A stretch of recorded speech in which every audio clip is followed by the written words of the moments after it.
Alamin ang mga mainit na balita mula sa ating Armed Forces. Tumutok sa 1134 kHz AM sa inyong mga radyo. At manood online. I-like at i-share ang AFP Radio DWWD Facebook page.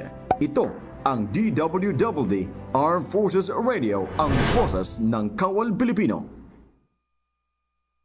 Mga katropa, alam mo ba na ang DWWD 1134 kHz AFP Radio ay ang opisyal na radio station ng Sandatahang Lakas ng Pilipinas na binubuo ng Army, Navy at Air Force na siyang maghahatid sa inyo ng mga balita mula sa ating Armed Forces at iba pang impormasyon. Mga katropa, hanapin at ilike kami sa Facebook, Twitter at YouTube. DWWD AFP Radio, ang boses ng Kawal Pilipino.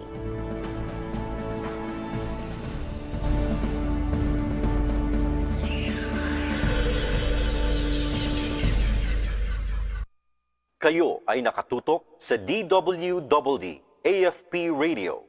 Kami po ay kasapi ng KBP, Kapisanan ng mga Broadcaster ng Pilipinas.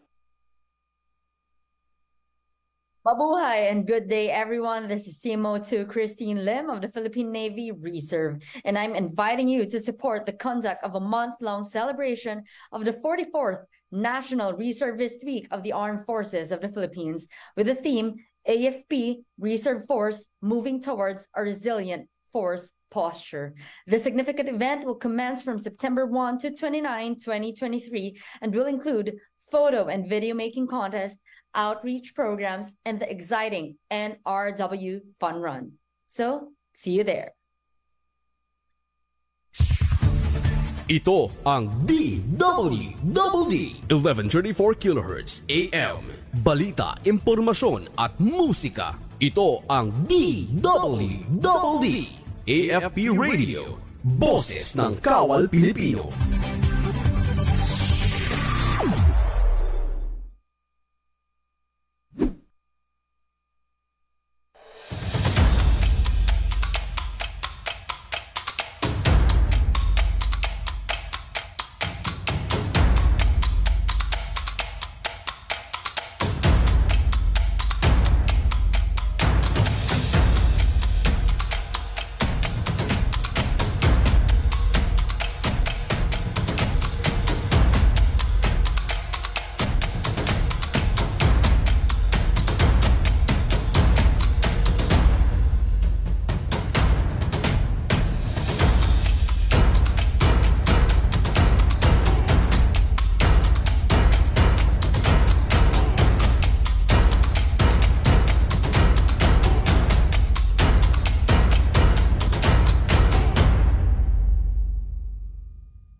Isang magandang Martes, mga kamanggagawa, at dahil Martes na naman, ibig sabihin, isa na namang dole sa AFP Radio. So, ng ating pagsasaluhan, ako pa rin po ang inyong lingkod, Carla San Diego Malaban. Ako naman po si Team Laderas. Kasama nyo kami ngayong umaga upang talakayin ang mga napapanahong balita at impormasyon tungkol sa paggawa at empleo sa ating bansa. Of course, batiin muna natin. Good morning po sa ating mga kamanggagawang tagapakinig ng Armed Forces Radio Channel DWWD 1134 kHz at pati na rin sa mga nanonood sa ating live streams via the AFP Radio, DWWD at Department of Labor and Employment official Facebook page. I-like, mag-comment at huwag kalimutang i-share ang ating episode para mas marami pa tayong kamanggagawa at namumuhunan na maabot ngayong umaga. Ayan, bagong Martes na naman mga kamanggagawa. So, ibig sabihin, bagong Dole program na naman ang ating pag-uusapan ngayong umaga. Ito, no, Sir Team, para naman ito, yung programa natin ngayon ay para sa mga kamanggagawa nating miyembro ng mga workers organization, ay mga union, di ba? Mga trade unions, yan.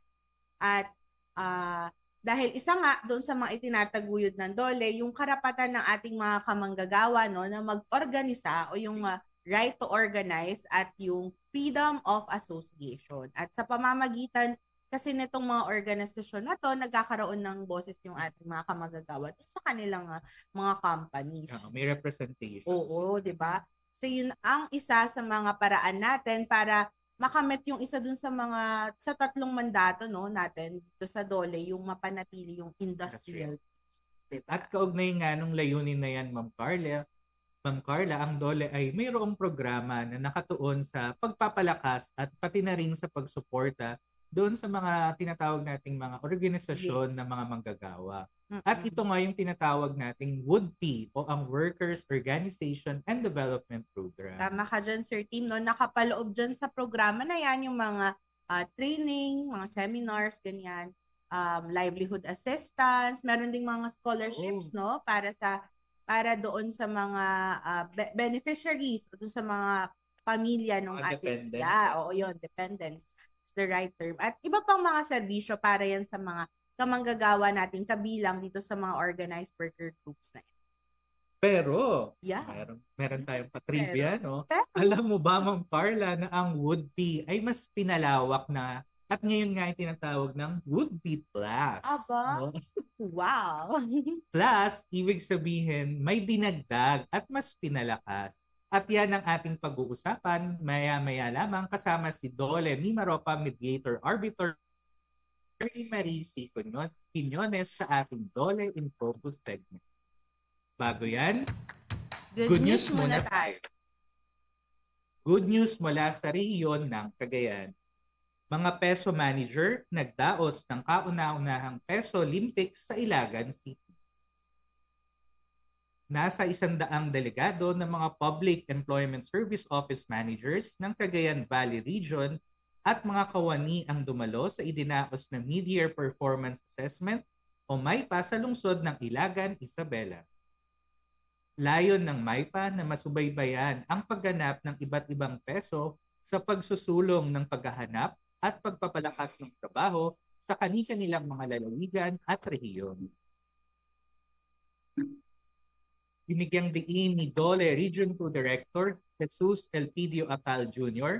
na mahalaga ang papel ng mga peso sa pagbibigay ng komprehensibong employment facilitation services, gayon din ang patuloy na pagsuporta at pangako nito sa Labor Department.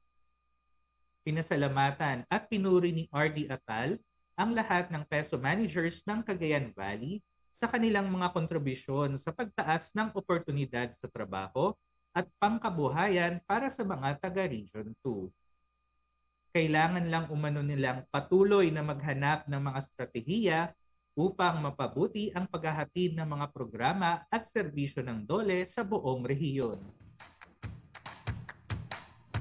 Ang pambungad na programa ay dinaluhan ng kinatawan ng punong lungsod ng Ilagan City na si J. Evson Diaz na malugod na tinanggap ang mga peso manager mula sa 5 lalawigan ng rehiyon na pinili ang lungsod ng Ilagan bilang venue para sa pagdaraos ng MYPA ng Regional Peso Managers Association of Cagayan Valley. Para sa unang semestre ng kasalukuyang taon, ang peso ng Region 2 ay nakapaglagay ng kabuuang 30,764 na mga job seekers at may placement rate na 92.20%. Upang mapakinabangan ang presensya ng mga peso, isinagawa ang kauna-unahang Peso Olympics sa Ilagan Sports and Convention Center kung saan aktibong nagtunggali ang mga peso at DOLE sa iba't ibang ball games. Kinilala rin ang mga regional winners sa search for Best Peso sa Awards Night. Kabilang sa mga regional winners ay ang peso ng Ilagan City, San Mariano at Sanchez Mira. Bukod sa employment facilitation, tumutulong din ang peso managers sa pagpapatupad ng iba pang mga programa tulad ng tulong panghanap buhay sa ating disadvantaged o displaced workers o ang TUPAD program, Government Internship Program o ang GIP, at Special Program for the Employment of Students at mga programang pangkabuhayan. Yan, congratulations sa ating mga peso dyan sa Cagayan Valley. Ayan. So, good news naman tayo mula sa Southern Luzon. 10 ambulant vendor na nakatanggap ng NegoCard mula sa DOLE, aarangkada na. Nagkaroon ng magandang pagkakataon ang 10 ambulant vendors mula sa iba't ibang barangay ng Calapan City na mapalago ang kanilang kabuhayan sa pamamagitan ng pagtanggap ng NegoCard mula sa programang Kabuhayan ng Department of Labor and Employment kamakailan. Ito ay ginanap sa liwasan ng lungsod ng Calapan.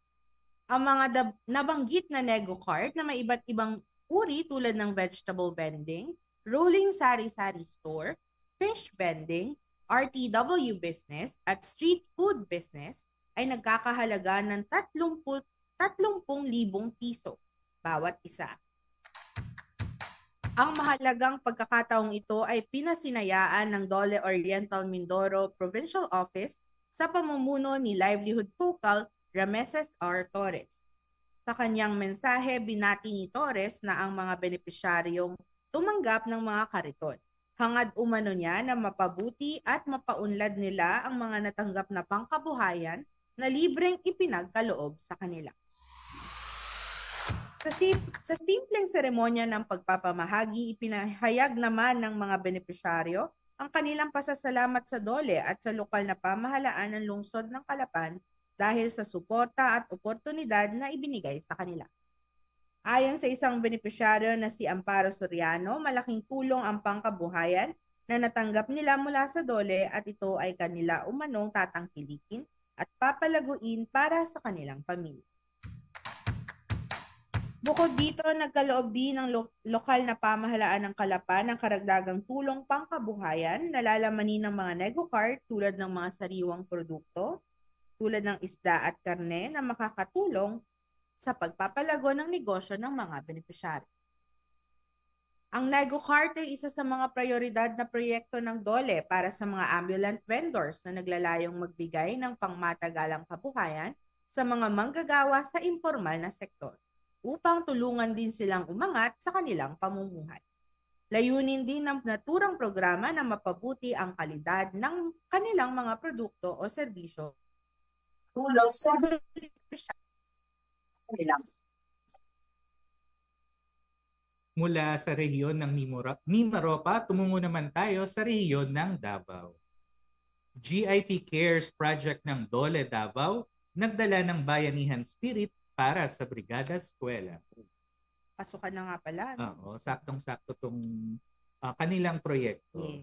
Sa pakikipagtulungan ng mga lokal na komunidad upang higit pang pasiglahin ang programang Brigada Eskwela ng Pamahalaan, inilunsad ng Department of Labor and Employment Regional Office 11 sa Davao City at Baganga Davao Oriental ang bagong proyekto nitong GIP Cares na naglalayong itanim ng mga GIP intern ang kahalagahan ng kanilang pagiging responsable sa kanilang komunidad at ang epekto ng serbisyo publiko sa buhay ng ibang tao.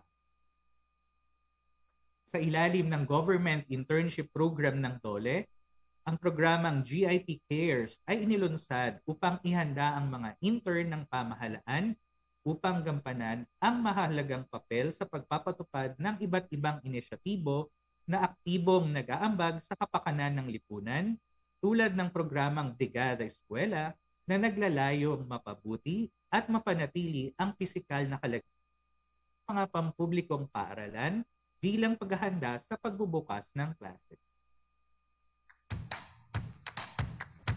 Kasama ang 50 GIP intern, dinala ng DOLE Davao Oriental Field Office ang kanilang bayanihan spirit sa Coog Integrated School sa Baganga, Davao Oriental, kamakailan.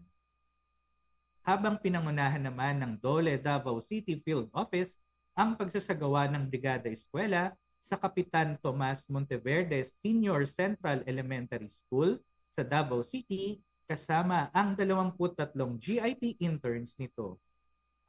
Parehong pinili ng nabanggit ng 2 DOLE Field Offices ang programang Brigada Eskwela kasabay ng pagbubukas ng klase. Ang mga naturang inisyatibo ay nagpakita ng diwa ng pagkakaisa at pakikilahok ng komunidad dahil ang mga intern ng DOLE Davao ay nakipagtulungan sa mga residente at opisyal ng pamahalaan upang epekto sa mga nasabing paaralan. Ipinahayag ni Dole Davao Regional Director, Attorney Randolph Pensoy, ang kanyang sigasig sa tagumpay ng nasabing okasyon. Ayon pa sa opisyal, naniniwala sila sa kahalagahan ng edukasyon at ang papel na ginagampanan ng mga paaralan sa paghubog ng kinabukasan ng mga bata. Ipinagmamalaki din umano nila ang mga intern sa ilalim ng programang GIP ng DOLE dahil sa pagiging tapat sa pagtulong sa komunidad at pagtataguyod ng isang positibong kapaligiran sa edukasyon at sa mga kabataang mag-aaral. Kabilang sa mga aktibidad ng Brigada Eskwela sa Baganga, Davao Oriental, ang muling pagpipinta ng 50 upuan, pamamahagi ng mga school supplies sa 50 grade 10 na mga estudyante, at pagbibigay ng merienda at entertainment sa 600 mga estudyante at bata sa komunidad. Bukod dito, nagsagawa ng mga learning session at career guidance ang Dole Davao Oriental Field Office at nagbigay ng 2 electric fan, 4 na set ng sports equipment, 4 na set ng board o mind games, at school supplies sa Coog Integrated School. Nagpasalamat si Mayor Ronald Lara ng Baganga, Davao Oriental sa DOLE at sa mga volunteers. Ayon sa kanya, ang collaborative effort na ito ay patunay sa diwa ng bayanihan na nananatiling matatag sa mga komunidad. Malaki umano ang naidudulot ng suporta ng DOLE Davao Oriental Field Office sa pagpapabuti ng kalidad ng edukasyon na natanggap ng mga bata. Ang DOLE Davao City Field Office naman ay muling nagpinta ng 6 na silid-aralan, 50 upuan at 25 mesa at nilinis ang paligid ng Kapitan Tomas Monteverde Senior Central Elementary School. Samantala, masayang ibinahagi ni RD Pensoy na ang lahat ng mga field offices ng DOLE Davao ay magsasagawa ng kani-kanilang aktibidad hinggil sa GIP Cares ngayong taon. Ang gandang programa, no, Sir Tim, kasi yung mga GIP natin, no, hindi na lang sila ini-immerse sa office work, pati sa community work, di ba? Na isasama natin sila. At may mga magagandang mga silang matututunan, no, kapag nasa labas sila, lalo na pag nasa labas sila ng opisina. Mas lumalawak yung exposure niya. Oo, diba? At ano pa rin naman to, government work pa din siya. Kasi serbisyo pa din siya, no? Para dyan sa ating mga kababayan dyan sa Davao. At yan po mga kamanggagawa, ang mga good news na tampok natin ngayong umaga. Susunod na po ang ating panayam kay Dole Mimaropa, Mediator Arbiter, Attorney Shirley Marie C. Quinones tungkol naman sa implementasyon ng Workers' Organization and Development Program Plus sa Mimaropa. Mamaya po yan pagkatapos ng ilang mga paalala. Oras natin, 19 na minuto matapos ang 11:00 ng umaga. Alamin ang mga mainit na balita mula sa ating Armed Forces. Tumutok sa 1134 kHz AM sa inyong mga radyo. At manood online, i-like at i-share ang AFP Radio DWWD Facebook page. Ito ang DWWD Armed Forces Radio, ang boses ng Kawal Pilipino.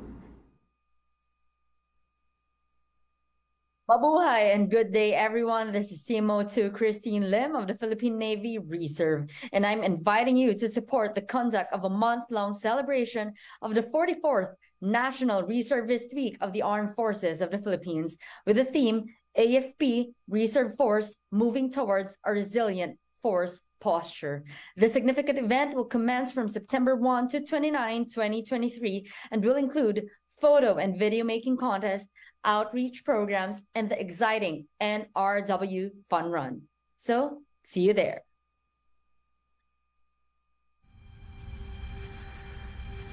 Artillery is regarded as the primary fire support means for ground forces. Our mission is to provide timely and accurate artillery fire in any combined arms and joint operations. Ready to integrate fires in all combat missions, provides deep and close artillery fire, and protects the force. We are the artillery. We are the king of battle.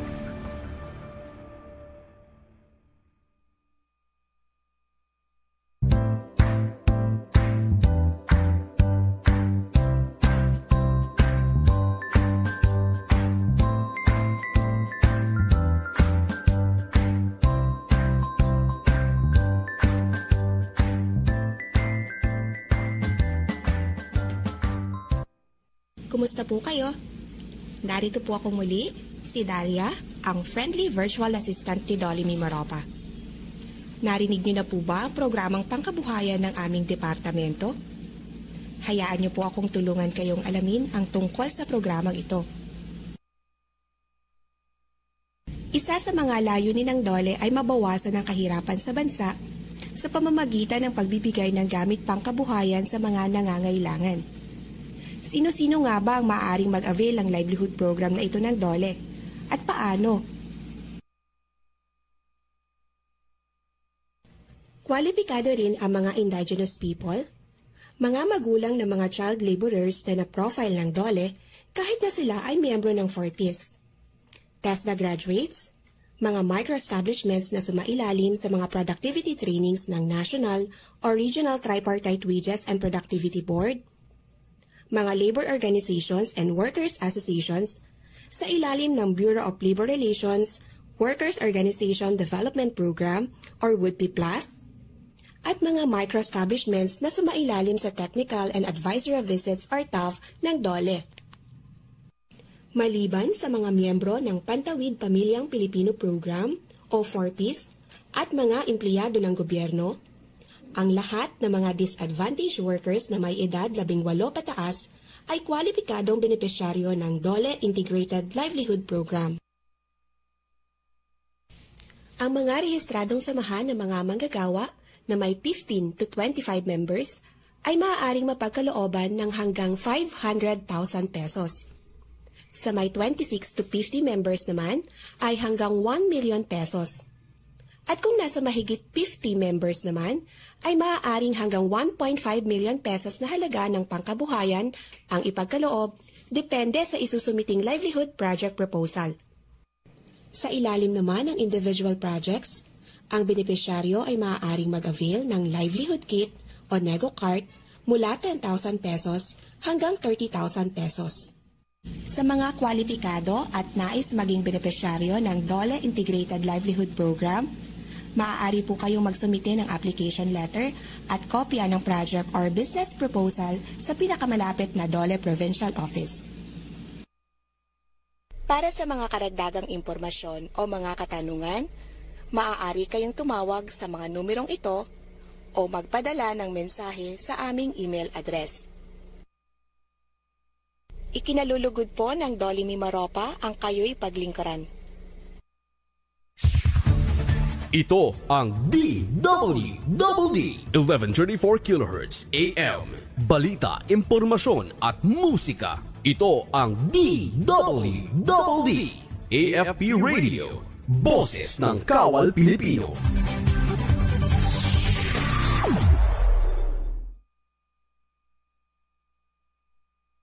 Nagbabalik po tayo dito sa DOLE sa AFP Radio. Mga kamagagawa, kayo ba ay kasapi ng isang Juul Workers Organization dito sa Pilipinas? Alam nyo ba na may mga iba't ibang handog ng serbisyo ang DOLE para sa inyo? At para pag-usapan yan ay kasama po natin ngayong umaga si Attorney Shirley Marie C. Cuñones, Mediator Arbiter ng DOLE Mimaropa, para ibahagi sa atin kung ano nga ba ang Workers Organization and Development Program Plus o WOODP Plus at kung paano ba ito ipinapatupad sa kanilang rehiyon sa Mimaropa. Good morning, Med-Arb! Good morning sa inyong lahat at sa lahat ng ating tagapanood. Yeah, good morning po. Ako po si Carla at kasama ko po dito si Sir Tim. Ayun, attorney, para po diretso na po tayo dun sa ating topic for today, which is yung Workers Organization Development Program Plus. Oo, yun, plus. Doon. At yun nga po, para mas mapalakas yung mga kakayahan ng ating mga organisasyon ng manggagawa, atin pong ipinatutupad itong WOODP Plus. Pakibahagi naman po, attorney, kung ano po yung layunin ng ating programa na ito at dahil nga po plus, ano po ba yung idinagdag o ano po ba yung kaibahan nito doon sa regular na WOD? Okay, Miss Carla, Miss T, itong Would-Be Plus natin o Workers Organization Development Program Plus ay naglalayong magbigay ng additional na income sa ating mga manggagawa sa formal na sektor at workers association sa pamamagitan ng livelihood assistance. Sa Would-Be Plus, tinuturuan ng ating mga union at workers association na gumawa ng business proposal. Samantala, doon sa ating Would-Be Regular, ay ibinibigay naman ang mga libreng pagsasanay patungkol sa mga basic union training, basic leadership training, at iba pang mahalagang labor laws natin. So pag sinabi pa lang Would-Be Plus, may may training na dun sa kung paano sila gagawa ng kanilang business proposal. Para mas, syempre, para mas madaling ma-approve, no? Ng DOLE po, no, attorney? Since nabanggit po ninyo at MedOrb kanina na workers association at mga vulnerable workers yung target nitong Would-Be, meron pa po ba tayong ibang mga benepisyaryo na maaring makinabang dito sa Would-Be Plus? Meron pa. Ang ating mga trade union center, federation, affiliate o local ng federation, ang ating mga independently registered union at workers association ay maaaring makapag-avail nitong ating Would-Be Plus na programa. Apo, i-clarify ko lang po, Ma'am Carla and MedOrb. Ito po bang programa nating Would-Be Plus is for private establishments o pwede rin po yung mga katulad nating nasa government? Para sa Would-Be Plus natin, ito ay para sa mga private companies natin na may mga union. Tapos pwede rin naman sa mga workers association natin. Yung sa workers association kasi natin, binubuo ito sa mga self-employed, pwedeng sa mga ambulant vendors, basta meron silang kanilang binuong asosasyon, mga magsasaka, mga mangingisda, yun yung ating mga workers association. Kanina, MedOrb, nabanggit nyo po, no, dun sa ating regular Would-Be ay nagbibigay tayo ng mga pagsasanay o yung mga trainings na maaring pakinabangan po ng ating mga kamanggagawa. Ano po ba yung iba't ibang klase ng mga kasanayan na yun na ibinibigay natin under this program? Bali yung Would-Be Plus natin, convergence po ito ng mga DOLE programs at ganoon din ang mga programa ng ating mga attached agencies. Sa katunayan nga po, nitong Agosto, ay pumunta kami sa Rio Tuba, Batarasa, Palawan kasi naandun ang ating mga union dito sa Mimaropa. At nahati po ang ating Would-Be Plus sa dalawang level. Doon sa level 1, doon papasok yung ating mga pagsasanay din under the Would-Be Regular. So sa DOLE Mimaropa na part, ang mga diniscuss po ay rights and obligations ng labor organizations, ang ating bagong inspection framework alinsunod sa Department Order 238 Series of 2023 at basic bookkeeping at financial reports. Sa parte naman po ng Regional Conciliation and Mediation Board, diniscuss nila ang grievance machinery, voluntary arbitration at labor and management cooperation. And then sa NWPC naman, o National Wages and Productivity Commission, ay tinalakay naman po ang Productivity 101.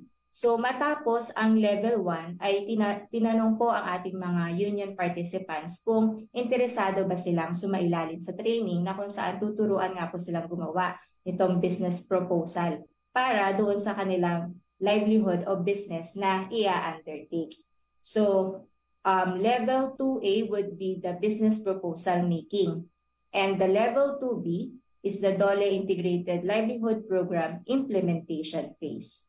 Yun naman po siya. So, convergence din po siya nitong ang ating kasing Would-Be ay sa Bureau of Labor Relations at ang ating DOLE Integrated Livelihood Program ay programa naman ng ating Bureau of Workers with Special Concerns. So, this is a convergence of our DOLE programs together with our attached agencies. So, kung tama ako ng pagkakaunawa, MedOrb, itong level 2A, ito yung writing, business proposal writing. Yes. I-train natin sila na makagawa ng business proposal. And yung level 2B, ito na yung implementation. O, di ba? Yes. Full package na yung ino-offer natin na service no sa ating mga workers organizations. From the basics doon sa pag-alam kung ano ba yung kanilang mga karapatan as a workers organization, sa paghahanap ng kung ano ang pwedeng livelihood na pwede nilang i-undertake. At syempre, tinutulungan din pala natin sila na gumawa ng proposal at i-implement ng maayos and effectively itong mga proposals natin. Ano po, Med-Arb? Yes, tama po yan. Properly guided ang mga kamanggagawa natin. At since ito ay para sa mga kamanggagawa natin at mga organisasyon nila, ano naman pong mga requirements, Med-Arb, yung dapat nilang i-submit para makapag-avail na itong Would-Be Plus? Para po makapag-avail ng ating Would-Be Plus, una po dapat rehistrado ang ating Union at Workers Association sa Department of Labor and Employment.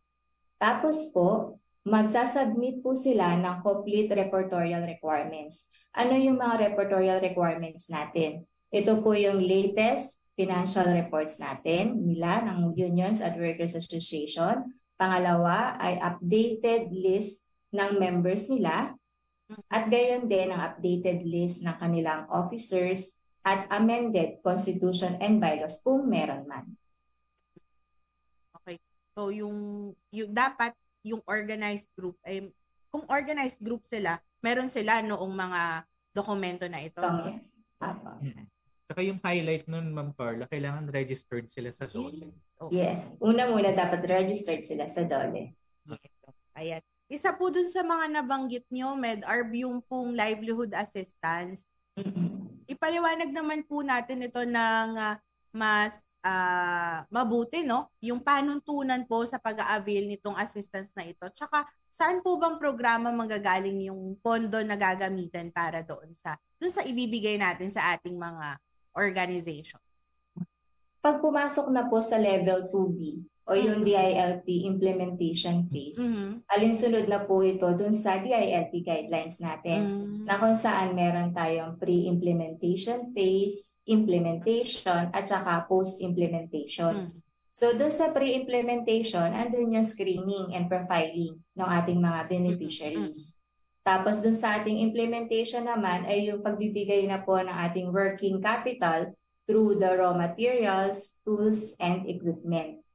And sa naman po, post-implementation, doon na po papasok yung ating monitoring, yung liquidation ng mga funds na nirelease, at pagbibigay ng business at technical advisory sa ating mga would-be beneficiaries. Ang mga pondong panggagalingan po nito ay sa available funds ng DOLE Integrated Livelihood Program. Kukuhanin. DLIP. Pumunta naman tayo, Med-Arb, no, sa implementation phase na itong Would-Be Plus.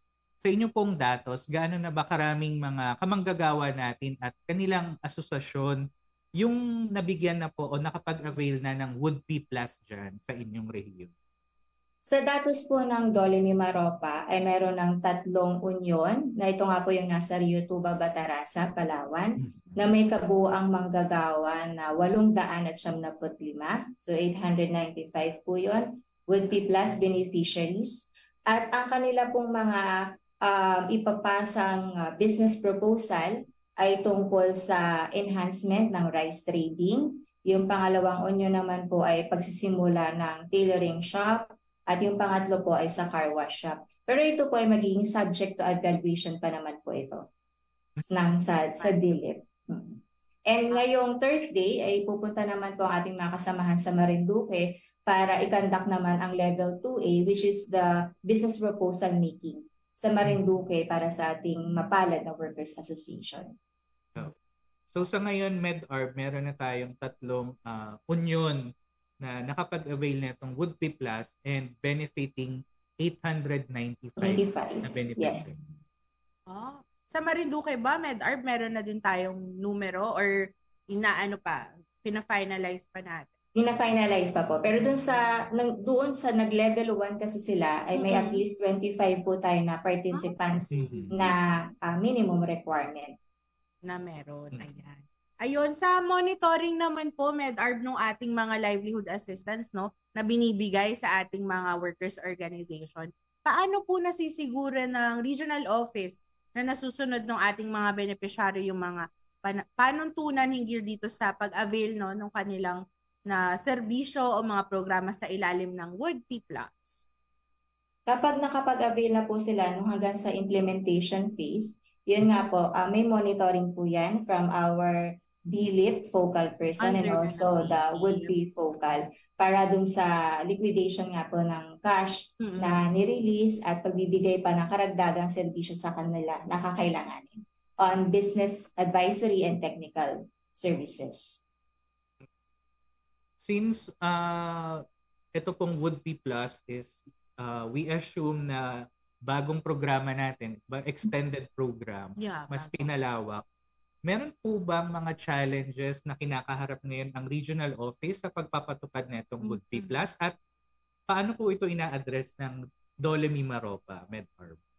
Bali dahil sa inter-island kami po dito sa DOLE Mimaropa, yung lokasyon ng mga beneficiary lamang po magiging challenge pero hindi po ito hadlang. At ipinaabot po namin ang ating mga programa saan mang sulok ng rehiyon. Actually yung sa Rio Tuba, Batarasa, Palawan, kung titingnan niyo sa mapa, ay pinakadulong bahagi ng Palawan, ang Rio Tuba, Batarasa. Pero meron pa din doong mga naabot pa rin natin, no, yung mga workers organization. So talagang nakikita mo yung dedikasyon, no, ng ating mga kasamahan dyan sa DOLE Mimaropa. Hindi hadlang ang layo. Hindi hadlang ang tubig.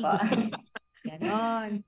Ayun. MedArb, kung may nais naman po, no, sa mga nakikinig sa atin na mga workers organization, members ng mga union, kung may nais po ba sila na itanong tungkol dito sa ating programa na WOOD-P Plus, or kung meron pa pong ibang mga issues and concerns na patungkol sa kanilang empleyo, paano po kaya maaari nilang makontak ang DOLE Mimaropa?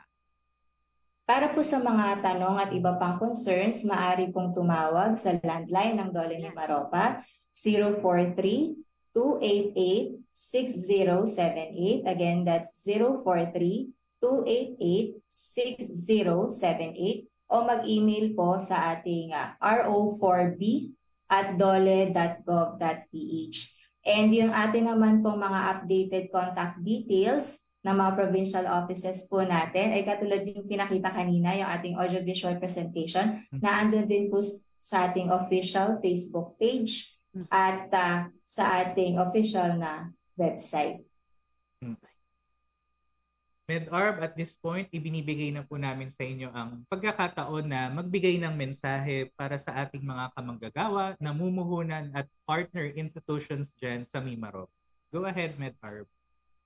So, sa ngalan po ng aming Regional Director na Yomilin C. Abiliana at OIC Assistant Regional Director Nicanor Vibon, makakaasa po kayo na makakarating ang mga programa ng DOLE Mimaropa saan mang sulok ng rehiyon at maligod po namin kayo paglilingkuran. Maraming salamat po. Maraming salamat po, Attorney Shirley, sa oras po ninyo dito sa DOLE sa AFP Radio. At maraming salamat din po, no, kay RD Naomi sa pagpapaunlak dito sa aming imbitasyon. Nakakarating po. MedArb. And regards po sa mga kasamahan natin dyan sa DOLE Mimaropa. Salamat po, makakarating po. Thank you. At narinig po ninyo mga kamanggagawa si Attorney Shirley Marie C. Quinones, Mediator Arbiter ng DOLE Regional Office 4B o Mimaropa.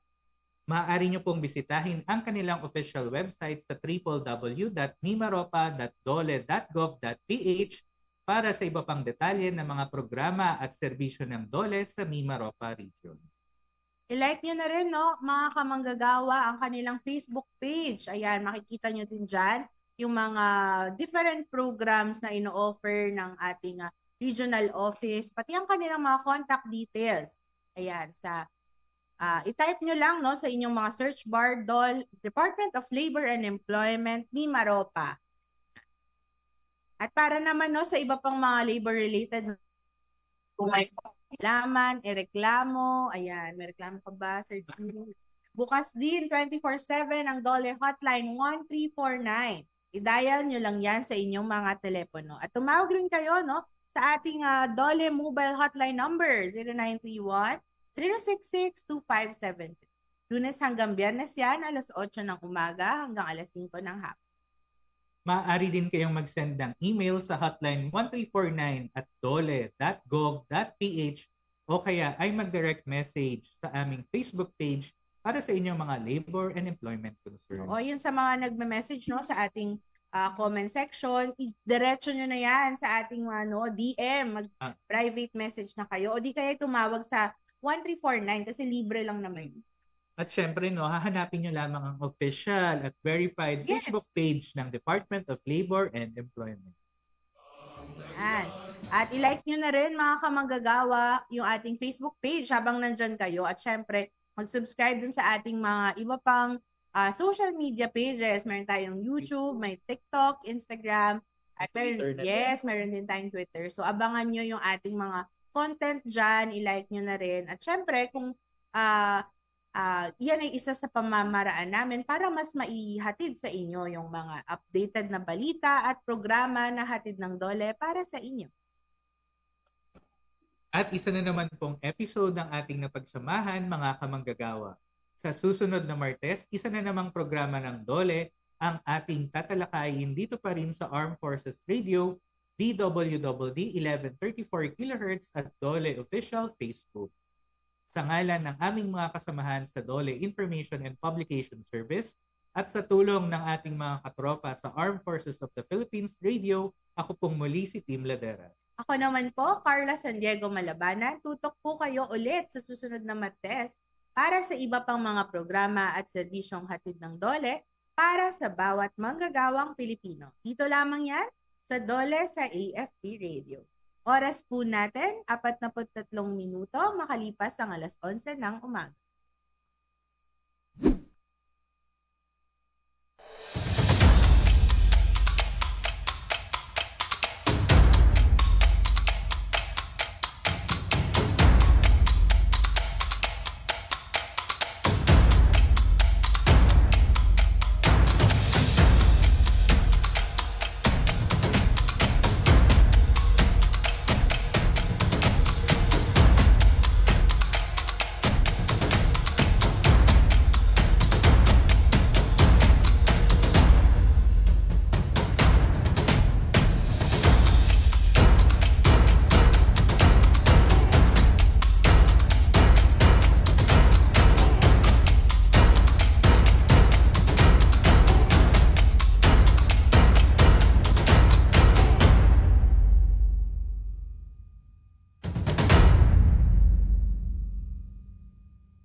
Kayo ay nakatutok sa DWWD AFP Radio.